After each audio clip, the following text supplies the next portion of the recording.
च्यवनप्राश ऐसे जिसके नाम से जुड़ा है ये प्राश, वो एक ऋषि का नाम है, च्यवन ऋषि का नाम।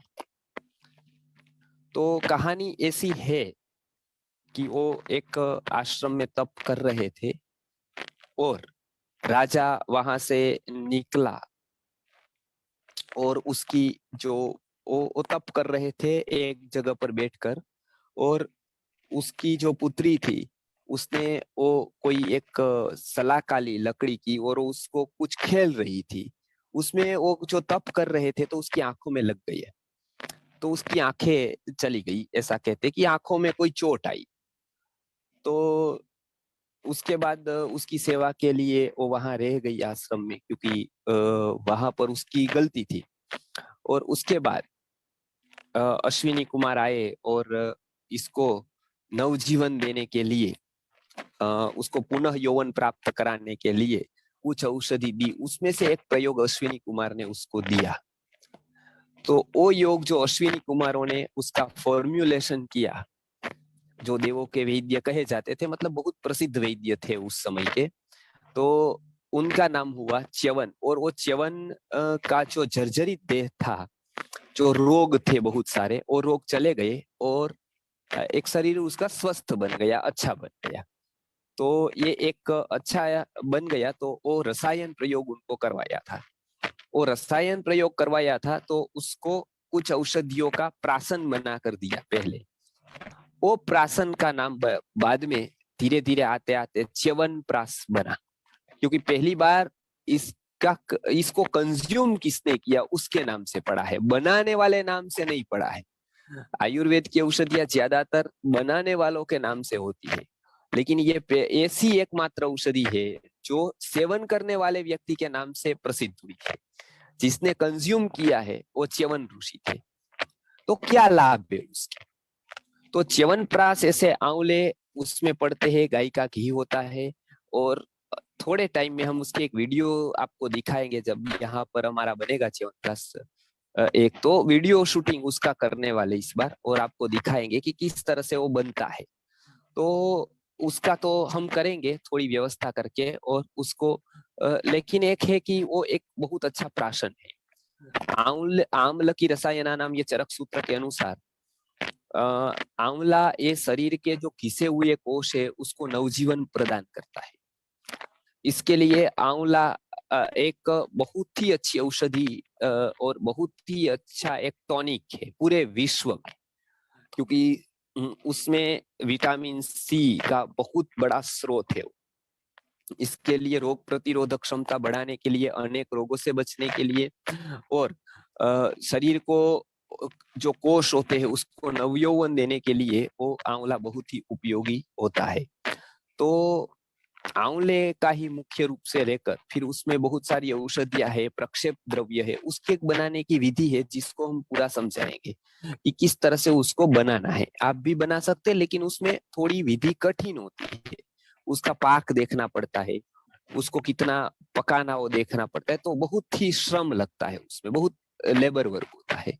तो छोटा मोटा यदि है 2, 5, 10 किलो का तो वो बनाना तो कठिन पड़ेगा, लेकिन किसी को सीखना है तो हम सिखाते भी है, उसकी शिविर करते हैं पूरी।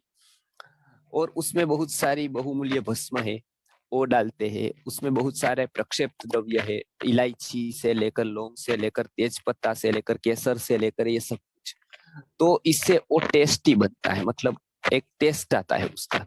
तो वो पूरे के पूरे ठंड की ऋतु में या तो 12 महीना सेवन कर सकते हैं, लेकिन विशेषता से करना ही है ऐसी एक च्यवनप्राश है वो ठंड की, क्योंकि उसमें सबसे ज्यादा लाभ मिलता है च्यवनप्राश का।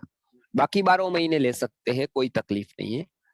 तो ये एक च्यवनप्राश ऐसा है कि जो छोटे बड़े सब लोग उसका सेवन कर सकते हैं। छोटे बड़े बच्चों को, मतलब 2 साल से बड़े है उसको आप सेवन करा सकते हैं, उससे छोटे के उम्र को जरूरी नहीं है। 2-3 साल के बाद आप उसको थोड़ा थोड़ा दे सकते हैं, उससे पहले बच्चों को तो सुवर्ण प्राशन काफी होता है। बड़े कितने भी उम्र के हो वो ले सकते हैं। अब उसमें यदि डायबिटीज है किसी को, और ऐसा शुगर मतलब खड़ी शक्कर भी यदि लेना नहीं चाहते हैं, तो उसके लिए ड्राई फ्रूट वाला एक शुगर फ्री भी आता है, और एक च्यवनप्राश सादा भी, मतलब सादा मतलब एक ऋषि मुनि च्यवनप्राश आता है और एक शुगर फ्री भी आता है। तो शुगर फ्री कोई वो करे तो भी ले सकते हैं, वो ड्राई फ्रूट उसमें डाला होता है, वो एक प्रकार का है, एक प्रकार का ये है। लेकिन च्यवनप्राश के क्या क्या लाभ है वो थोड़ा देखेंगे। पहले लेना कब है, तो सबसे पहले वो सुबह खाली पेट उसको लेना है स्नान करके, और मतलब हम अच्छी तरह से, हमारा शरीर जब स्वच्छ होता है तो एक आध चम्मच उसको ले सकते हैं। उसके ऊपर आप जो भी पीते हैं, दूध वगैरह लिक्विड पीते हैं, चाय पीते हैं, कोई कुछ वो पी सकते हैं। उसके बाद मतलब एक बार लेने के बाद कुछ भी ले सकते हैं बाद में। अनुपान दूध सबसे उत्तम है, गाय का दूध। च्यवनप्राश के ऊपर यदि कुछ लेना है तो गाय का दूध उत्तम, नहीं है तो और कुछ भी ले सकते हैं, उसकी जरूरत नहीं है। टेस्टी होता है, इसके लिए छोटे बड़े सब लोग उसका सेवन कर सकते हैं।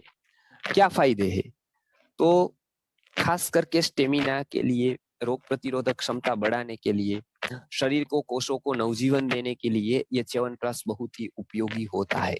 बहनों के खास करके गर्भाशय के रोगों में जब शक्ति क्षीण होती है, एनीमिया होता है या फिर ज्यादा ब्लीडिंग हो जाता है, तब भी च्यवनप्राश वो शक्ति को संरक्षण करने के लिए बहुत ही उपयोगी होता है। तो ऐसे बहनें भी ले सकते हैं। प्रसूति के बाद आई हुई वीकनेस में भी बहुत ही उपयोगी होता है। किसी भी कारण से हम वीकनेस आई हो या कोई भी बड़ी बीमारी गई हो या वो कोई भी प्रकार की बीमारी के बाद यदि शरीर में अच्छा न लगता हो, तो ये रसायन प्रयोग करके सुबह च्यवनप्राश ले, और उसके बाद कुछ कुछ खाना छोड़ दे, जैसे भारी चीजें छोड़ दे, धूप में घूमना छोड़ दे, फिर टेंशन स्ट्रेस थोड़े दिन न ले, तो वो रसायन प्रयोग का पूरा परिणाम मिलता है। आयुर्वेद में रसायन प्रयोग करने वाले को क्या क्या ध्यान रखना है उसका एक चैप्टर है पूरा, कि जब भी रसायन कोई औषधि आप सेवन कर रहे हो तो धूप में नहीं घूमना है, आपको क्या क्या नहीं खाना है वो भी बताया है उसमें। ज्यादातर एसिडिक चीजें नहीं खानी, जैसे खट्टा है, नमकीन है, बाहर का है, ऐसी चीजें नहीं खानी है। ज्यादातर आपको धूप में नहीं घूमना है, एकांत में ज्यादा से ज्यादा रहना है। जैसे वातावरण को हम सुरक्षित कर सके, तो ऐसे कुटी प्रवेशिका पहले कराया जाता था, कुटी प्रवेश कराया जाता था, और कुटी प्रवेश की एक विधि थी रसायन।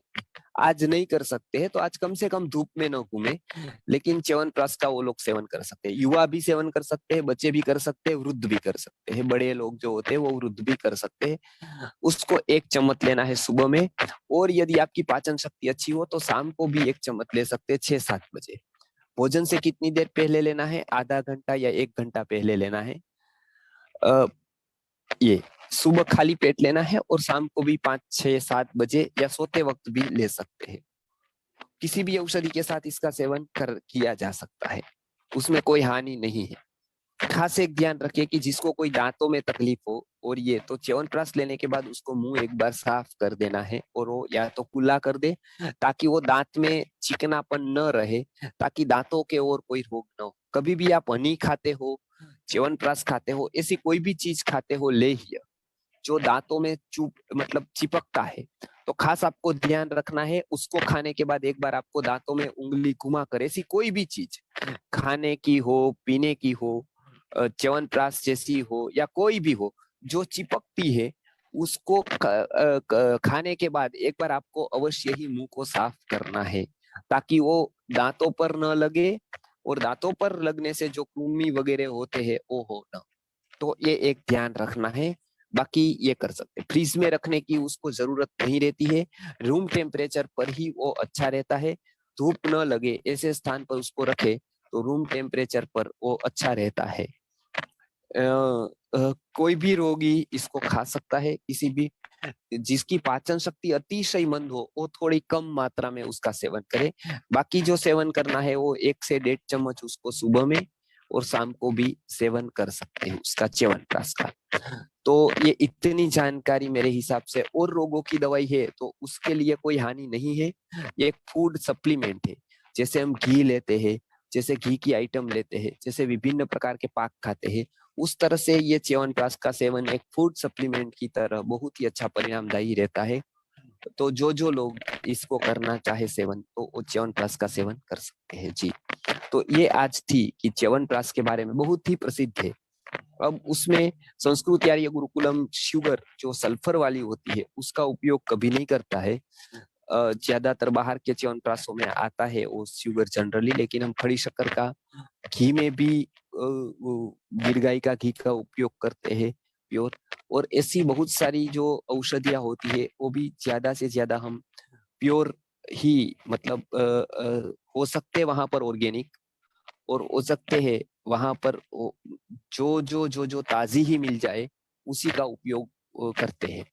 तो इस तरह से ये पूरा का पूरा शास्त्रीय विधि से निर्माण करके जो च्यवनप्राश का एक कंसेप्ट है वो समाज में फिर से आए और लोग स्वस्थ बने, इसके लिए करते हैं। तो ठंड की ऋतु में तो ये अवश्य ही सेवन करने लायक है, और उसके बाद गर्मियों में और मतलब बारिश में उसमें भी ये सेवन कर सकते हैं।